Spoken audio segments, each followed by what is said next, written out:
अंदर world class infrastructure बन रहा है। Highway, railway, metro, IIT, IIM, AIIMS, one district one medical college, हर घर नल की योजना जैसी योजनाएं भी लागू हो रही हैं। तो गरीबों के कल्याण के लिए भी अनेक कार्यक्रम देश के अंदर चल रहे हैं, चाहे वह पीएम आवास की योजना हो, चाहे वह आयुष्मान भारत की योजना हो, चाहे वह नौजवानों के रोजगार की योजना हो, और जवाहर लाडली बहना योजना के माध्यम से हर महिला के खाते में हर महीने 2100 रुपये देने की व्यवस्था हो। यह कार्य कांग्रेस नेतृत्व की महाअघाड़ी गठबंधन की सरकार भी कर सकती थी, लेकिन उन्होंने तो कोरोना जैसी महामारी के दौरान भी कुछ नहीं किया। हाथ पे हाथ धरे बैठे रहे, खजाने को लूटते रहे, प्रदेश और देश के अंदर अराजकता का माहौल पैदा करते रहे, और उनको कांग्रेस को देश के अंदर सर्वाधिक समय तक शासन करने का अवसर मिला था। विकास, सुरक्षा, समृद्धि, सुशासन इसमें नहीं कर पाए। कम से कम अयोध्या में रामलला का मंदिर ही बना देते हैं, ये तो अभी नहीं कर पाए।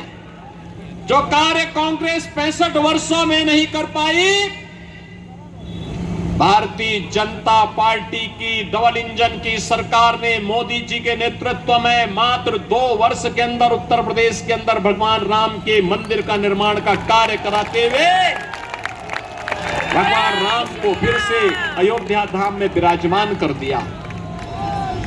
बहनों और भाइयों, मैं पूछना चाहता हूं, कांग्रेस को अगर आपकी चिंता होती, आपकी आस्था की चिंता होती, अयोध्या में राम मंदिर का निर्माण ये भी करते। 500 वर्षों की समस्या का समाधान 1947 में हो गया होता, लेकिन कांग्रेस के एजेंडे में आप कभी नहीं थे, कभी नहीं थे। कांग्रेस के एजेंडे में गरीब कभी नहीं था, नौजवान कभी नहीं था, महिलाएं कभी नहीं थी।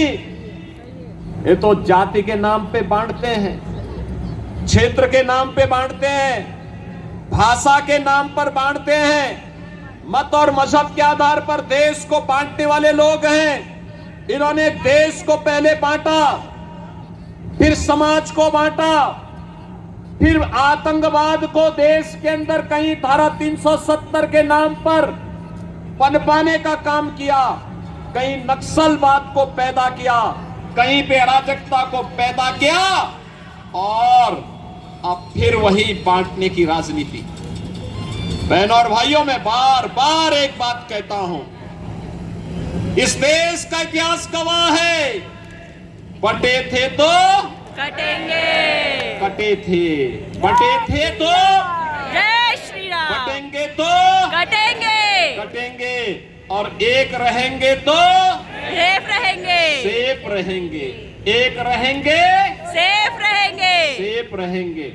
और यही आह्वान करने के लिए आया हूं, बंटना नहीं है, बंटना नहीं है, बटेंगे तो कटेंगे, कटेंगे, और इसलिए एक रह करके सेफ रहेंगे। महायुति गठबंधन के नेतृत्व में भाजपा या शिवसेना या एनसीपी के जो भी उम्मीदवार प्रधानमंत्री मोदी जी के नेतृत्व में महाराष्ट्र के अंदर इस चुनावी समर में हैं, उन्हें विजयी बना करके भेजना है, और महायुति की भाजपा नेतृत्व और शिवसेना का महाराष्ट्र के अंदर फिर से बना के लेके आना है। हाँ, सभी लोग सहमत हैं? या। मैं उल्लासनगर के बहनों और भाइयों से भी कहना चाहूंगा कि उल्लासनगर में मुझे आना था, लेकिन नागपुर और उसके आसपास के क्षेत्रों में इतनी सभाएं थी कि मैं समय से नहीं पहुंच पाया, और मैं उनसे भी अपील करूंगा, यह समय देश को एकजुट करने का है। यह समय एक भारत श्रेष्ठ भारत की परिकल्पना को प्रधानमंत्री मोदी जी के नेतृत्व में आगे बढ़ाने का है। यह समय भारत को, विकसित भारत की परिकल्पना को साकार करने का है और यह कार्य केवल और केवल भारतीय जनता पार्टी, शिवसेना, एनसीपी नेतृत्व की महायुति गठबंधन ही कर सकता है। और इसी के लिए आप सबसे मेरी अपील है, भारतीय जनता पार्टी ने मीरा महेंद्र से श्री नरेंद्र मेहता जी को अपना उम्मीदवार बना करके आपके बीच उतारा है।